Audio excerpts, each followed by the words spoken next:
Why you must read? Why do I need to read in English?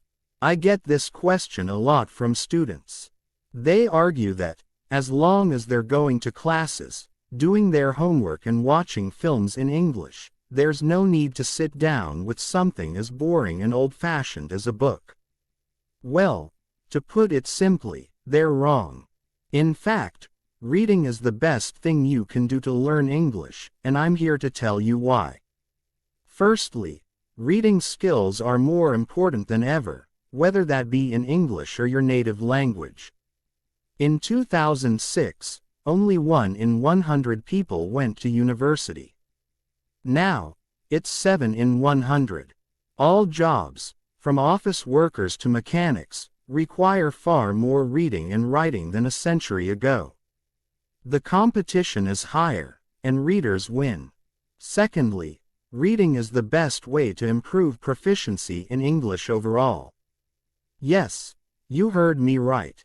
Reading will improve your speaking, writing, vocabulary and grammar far more efficiently than any other method. It won't improve your listening skills, but it will give you the vocabulary necessary to train your ear quickly. But it's not just any reading we're talking about. In school, you probably read lots in English. Boring textbooks and stories with exercises at the end. No, we're not talking about that. We're talking about reading for pleasure. That means reading a book because you enjoy it. Not because your teacher told you to. Not because it's what you're supposed to read to improve your English. No questions, no book reports.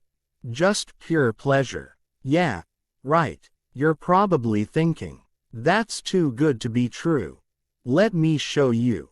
In 1965, an experiment was carried out in juvenile delinquent reform centers in America. One group of the students were given free books. They made sure they were exciting books that would appeal to young boys, such as James Bond. But unlike most reading programs, they were not required to read the books. They were simply given them. They could throw the books away, give them back, or draw on the pages, and nobody would punish them for it. But the boys did read them. They read a lot of them. Some of them read a book every 2 days. At the end of 2 years, they tested the students. Not only did their reading and writing greatly improve, so did their attitude towards school. But the students who were not on this program stayed the same. In fact, some of them got worse over the 2 years. This isn't just for native speakers, either. A study of English as a second language (ESL) students in the Fiji Islands looked at 3 methods: traditional English teaching, sustained silent reading, which means reading in silence for a long time, and a more conventional reading program, where the teachers read aloud to the students. By the end of the first year, students taught with the 2 reading methods had a 15-month advantage in English ability, compared to the 6.5 months of the traditional method. When the study was replicated in Singapore, the students who did only sustained silent reading did better on grammar tests than the students who had taken only grammar classes. When we do grammar exercises, we try to memorize the rules of the language. When we read, we absorb them. But I know what you're thinking. That's all well and good, but when I pick up a book in English, it's too hard for me. I get bored of looking up words, and I give up after a few minutes. That's why I wrote this book. It is designed to make you fall in love with reading, by providing fun, familiar stories that are easy to understand. The stories gradually increase in difficulty and length, so that you can feel a sense of progression and success at the end.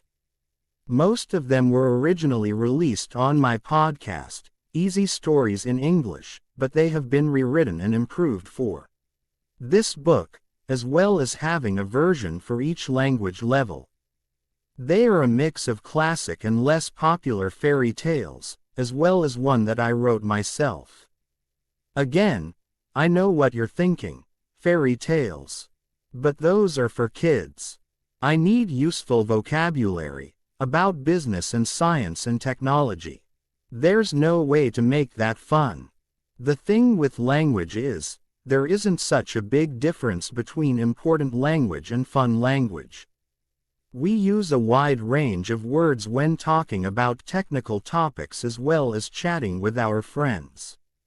A study by McQuillan examined vocabulary in 22 novels and found that they included 85% of words on academic word lists. Rolls and Rogers found that, if a student read 1,000,000 words of science fiction, they would acquire many of the technical words required for a science degree. So yes, reading fairy tales will help your English in all areas, even for academic purposes. As an English teacher, I've seen many times that the students who do the best are those who read the most. For IELTS, for university, for business or just for travel, reading is the factor that predicts success. But I understand if you're still unsure. When I learned about all this, I was, too. But I like to experiment, and I have a passion for learning languages. So in 2017, I decided to test this theory.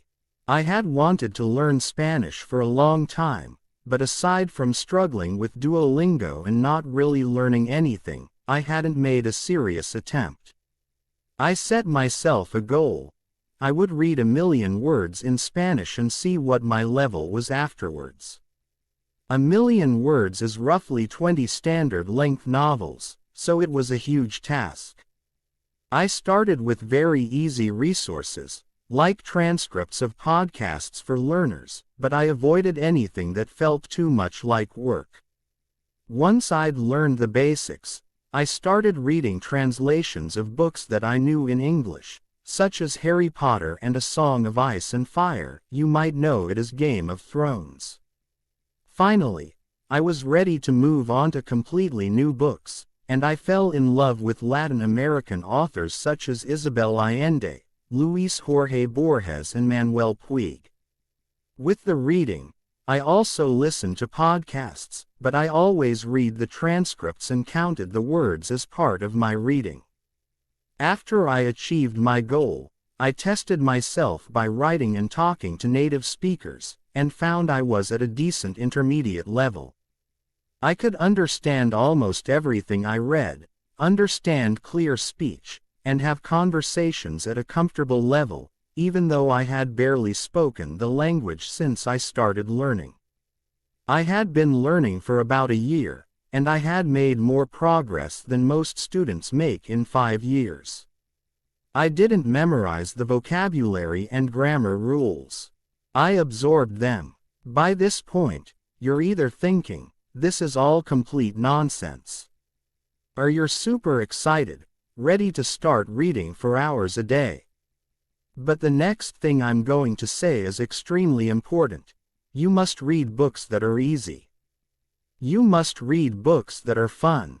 If a book is too difficult or too boring, put it down and find another one. Stephen Krashen, an expert in the field of second language acquisition, says, read only material in the second language that is genuinely fun and interesting, material that is so easy that you probably feel guilty reading it in your primary language. This is your excuse to read comics, magazines, detective stories, romances, etc. There is no shame in reading translations. Ideally, you want to be reading a book so easy that, when you see a word you don't know, you can understand the meaning from context. Research has shown that in order for this to happen, the text needs to be at least 98% known words. 98%. That's so high. I know, dear reader. But let me show you an example. Here's a text where I've replaced 10% of the words with nonsense words. That is, it's 90% comprehensible. Jerry flurged out of bed and threw open the curtains. It was a beautiful day. He bimped to himself as he did his daily routine, pouring coffee and buttering POFFER. But then his phone rang, and the person TORNGLING was so unexpected that he dropped his Vinky on the floor. Is that easy to understand? Could you read a whole book of that? Here's the same text, but 98% comprehensible. Jerry jumped out of bed and threw open the curtains. It was a beautiful day. He sang to himself as he did his daily routine, pouring coffee and buttering toast. But then his phone rang, and the person calling was so unexpected that he dropped his Vinky on the floor. How was that? Even if you couldn't understand everything, I bet it was far more enjoyable to read than the first text.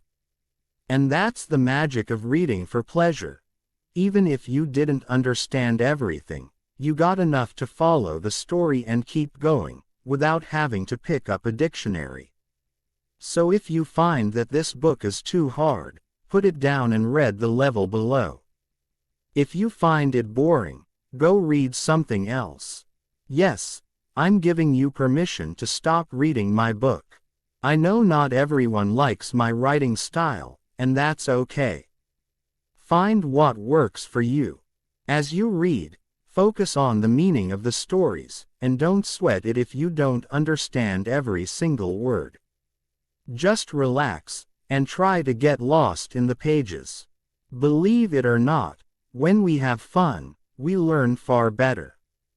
The levels of these volumes are based on the Common European Framework of Reference, a system for defining language levels. You'll know them as A1, A2, B1, B2, C1 and C2, although these books only cover A2-C1.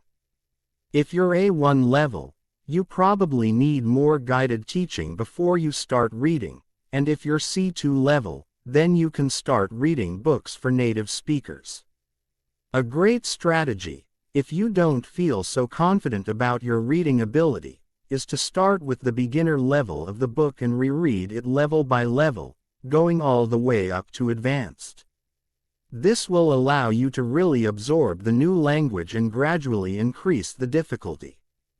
There is not a huge difference between the intermediate level stories and the advanced level stories, but even rereading the same story twice can be very effective. We need to repeatedly encounter new words and phrases before our brain can really understand them. Finally, this book has no exercises in it. I considered adding them after each story, but it would contradict everything I just told you. The most effective way to spend your time is reading for pleasure, and exercises distract from that.